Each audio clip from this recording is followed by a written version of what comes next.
দেখুন, শ্যামাপ্রসাদকেই মুছে ফেলার জন্য কংগ্রেস, কমিউনিস্ট, তৃণমূল কাজ করে গেছে এতদিন। যে শ্যামাপ্রসাদ মুখার্জি নামে কোন একটি লোক আছে এটাই জানতে দিতে চায় না, ইতিহাসের পাতা থেকে মুছে ফেলতে চেয়েছে। কিন্তু মুছে ফেলতে চাইলে হবে কি? ভগবান শ্রীকৃষ্ণ গীতাতে পরিষ্কার বলেছে, সত্যকে কিছু সময়ের জন্য চেপে রাখা যায়, চিরদিনের জন্য সত্যকে চেপে রাখা যায় না। আজ দেখুন, পশ্চিমবঙ্গের স্রষ্টা, পশ্চিমবাংলার রূপকার যে শ্যামাপ্রসাদ মুখার্জি, সেটাকে চেপে রাখতে পারলো? আজ প্রধানমন্ত্রী আসার পর সারা বিশ্ব জানতে পারলো যে পশ্চিম বাংলার জন্মদিন 20শে জুন, আর শ্যামাপ্রসাদ মুখার্জি তার স্রষ্টা।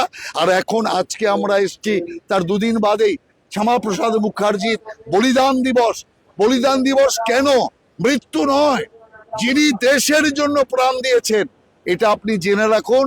বহু বিপ্লবী দেশ স্বাধীন করার জন্য প্রাণ দিয়েছে, জীবন দিয়েছে, কিন্তু শ্যামাপ্রসাদ মুখার্জি তাদের মধ্যে অনন্য এটাই, স্বাধীন ভারতের প্রথম যদি কোনো শহীদ হয়ে থাকে দেশের জন্য, তার নাম শ্যামাপ্রসাদ মুখার্জি। কাশ্মীর থেকে 370 ধারাকে হাঁটানোর জন্য শ্যামাপ্রসাদ মুখার্জি জীবন দিয়েছে। এবং তার সাথে সাথে আগামী 6ই জুলাই শ্যামাপ্রসাদ মুখার্জির পূর্ণ জন্মদিন। সেই জন্মদিনও সারা পশ্চিম বাংলার সাথে সারা দেশ জুড়ে আরো ধুমধামের সাথে পালিত হবে। আগামী যে 6ই জুলাই রেড রোডে শ্যামাপ্রসাদ মুখার্জির যে মূর্তি আছে, সেই মূর্তিতে সকাল 10টা থেকে তার প্রতি শ্রদ্ধাঞ্জলি জ্ঞাপনের কার্যক্রম হবে। রাহুল দা, পিসি ভাইপুর যে তৃণমূল, সেটা একেবারে হাতছাড়া হয়ে গেল। গতকাল আমরা দেখলাম নতুন তৃণমূলে ফিরে থাকি অরূপ বিশ্বাস, একাধিক নেতৃত্ব, নতুন চেয়ারপারসন অরূপ রায়।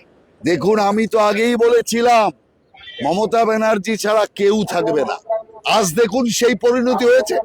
মমতা ব্যানার্জিকে আমি তখনই বলেছিলাম যে আপনি তৃণমূলের সাইনবোর্ডটা লাগিয়েছেন, আপনি নিজে খুলে ফেলুন, সম্মান বেঁচে যাবে। কিন্তু উনি মুখ্যমন্ত্রী হয়ে বসে আছেন, নিজে নিজে স্বঘোষিত মুখ্যমন্ত্রী। তাই এখনো সময় আছে মমতা ব্যানার্জির সম্মান বাঁচানোর, নইলে অভিষেক ব্যানার্জির সাসপেন্ড, এরপর কোন দিন শুনবেন মমতা ব্যানার্জির সাসপেন্ড। কিচ্ছু করতে পারবে না, কারণ সংখ্যা হচ্ছে গণতন্ত্রে শেষ কথা।